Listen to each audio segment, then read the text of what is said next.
사랑하는 자들아, 거류민과 나그네 같은 너희를 권하노니 영혼을 거슬러 싸우는 육체의 정욕을 제어하라. 너희가 이방인 중에서 행실을 선하게 가져 너희를 악행한다고 비방하는 자들로 하여금 너희 선한 일을 보고 오시는 날에 하나님께 영광을 돌리게 하려 함이라.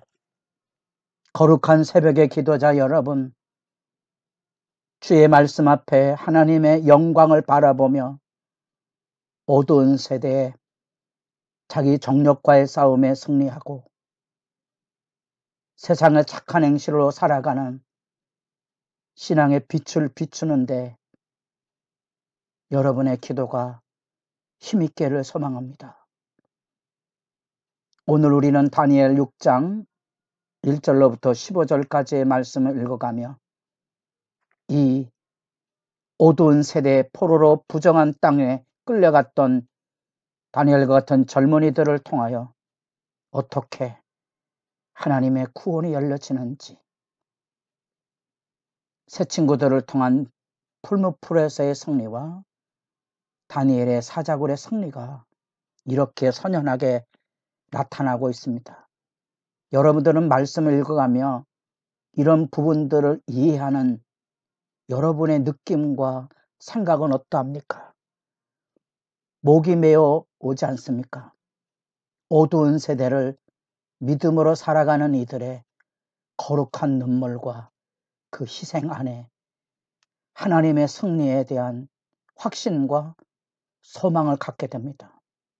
지금도 깊은 수렁에서 영적인 아픔에 신음하고 아파하는 자들을 바라보며 이 절절한 하나님의 구원의 승리가 우리의 기도가 되고 있습니다.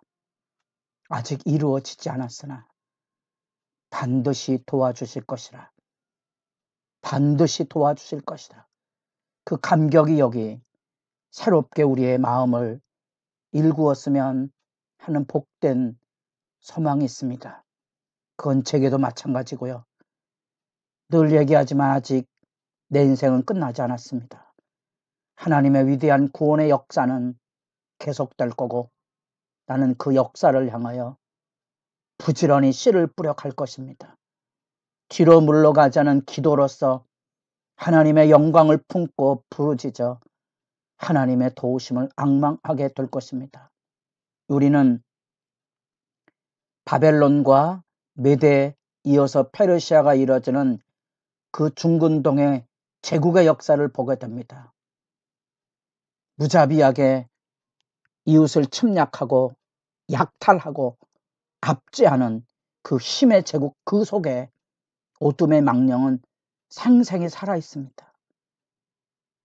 이 다니엘과 이 친구들에게도 목숨을 빼앗는 것과 같은 고통스러운 이름을 바꾸는 하나님의 이름이 떼어지고 바벨론 신들의 이름이 붙여지는 수모와 멸시 견뎌내야 되지요. 견뎌내야 됩니다. 생명 있는 동안 하나님의 역사는 계속될 것이기 때문에 그렇습니다. 순결을 각오하고 이름을 거부했다면 또 다른 승리였을 거고요. 우리가 보기에 목숨을 연명하는 것이 옳은 거냐? 그것도 가볍게 비난하고 도덕적인 정죄가 섣부르게 일어나지 않기를 소망하는 것뿐입니다. 그 죽음의 망령은 단지 유배되는 포로 백성들에 대한 탄압과 압제 이외에도 이렇게 신앙적인 회유와 협박과 죽음은 계속된다는 겁니다. 그 어둠의 망령이 바벨론 제국으로 끝나는 게 아니고 그 나라와 연합하며 또 새로운 페르시아 바사 왕국의 형성의 격동기에도 다니엘은 살아남았습니다.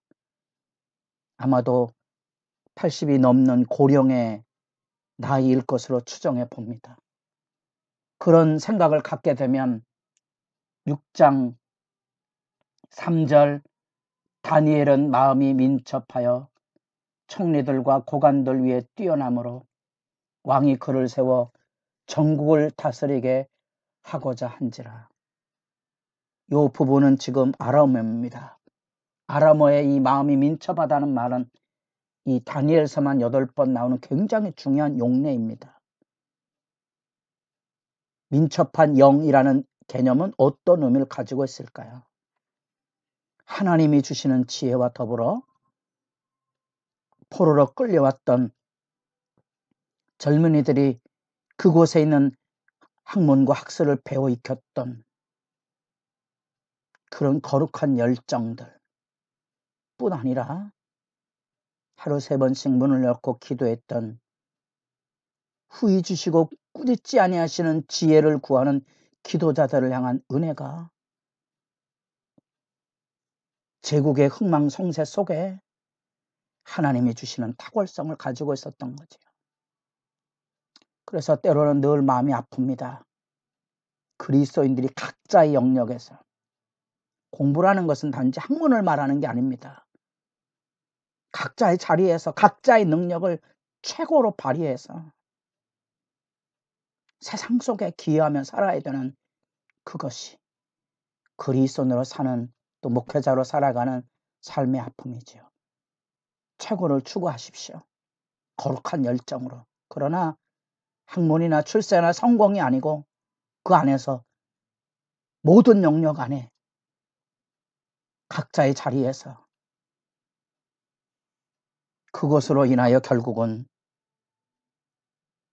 마치 요셉이 애굽의 총리가 됐던 것처럼 뛰어난 이름을 갖게 되므로 이 메대 제국 안에서도 다리어의 통치 안에 다니엘은 가장 높은 자리에 올라서게 됩니다.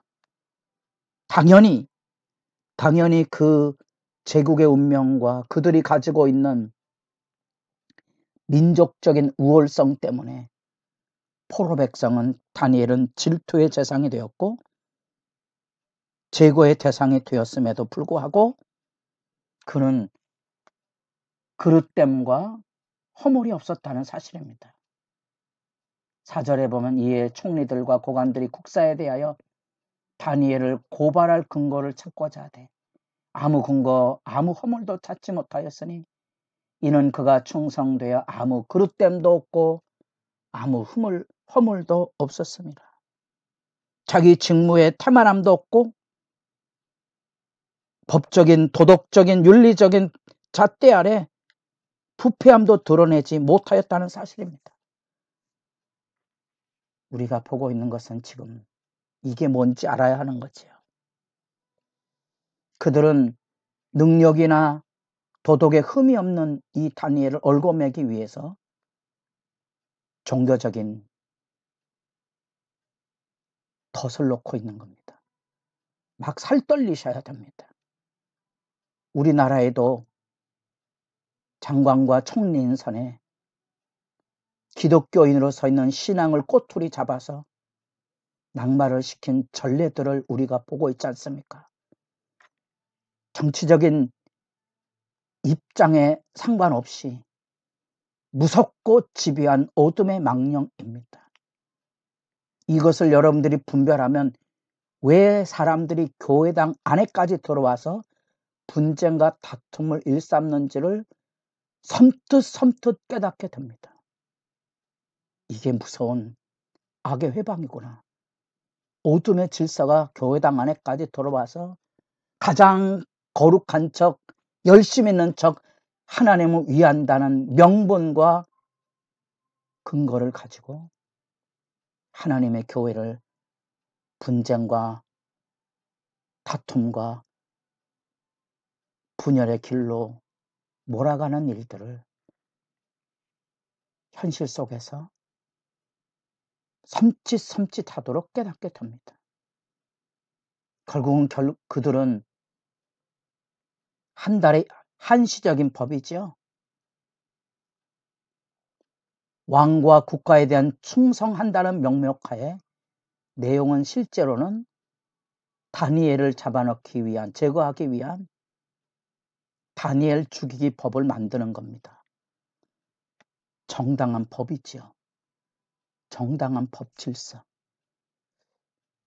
사회 아픔 속에 노동자들의 현실적인 여건들을 세계 어느 나라가 온전하게 보장해 줄 수 있으며 세계 어느 나라에 어떤 법으로 여러분 평등하다는 이런 것들을 실천적으로 구현할 수 있는 세상이 있다고 보십니까? 가끔 노동자들이 벌이는 준법 투쟁이란 말은 굉장히 무서운 이야기입니다. 법을 지켜서 투쟁한다는 거예요. 뒤집어 말하면 지금 우리는 불법으로 노동을 하고 있다는 거예요. 우리 사회가 법을 지키지 않는 거죠. 그런 이야기는 그래서 가슴 아픈 부분입니다. 여러분, 이런 사회적인 사건 사고가 일어날 때마다 법을 지키지 아니했다 그러죠. 그래서 인재라는 말을 합니다. 그럼 인재 없이 사건이 일어나겠습니까? 제가 늘 얘기합니다. 여러분 개인의 집에 소방법에 흠이 없습니까? 전기 안전을 다 비용을 대고 있습니까? 자동차 운행하는데 정당한 그 검사를 다 받고 그 기준을 다 통과하고 있습니까?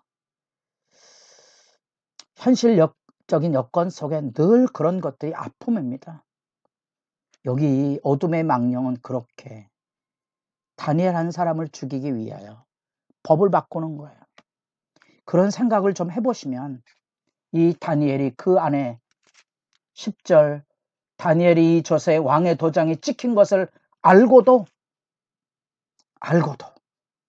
세상의 악은 알고도 불순종하는 로마서 1장 악의적인 하나님에 대한 거역을 본다면 여기 알고도 목숨을 거는 믿음의 사람들의 헌신과 도전이 있다는 겁니다. 그거는 오직 예수 그리스도를 아는 사람들만이 걸어가는 십자가의 길입니다. 여러분의 기도가 깊어갈 수 있기를 바랍니다.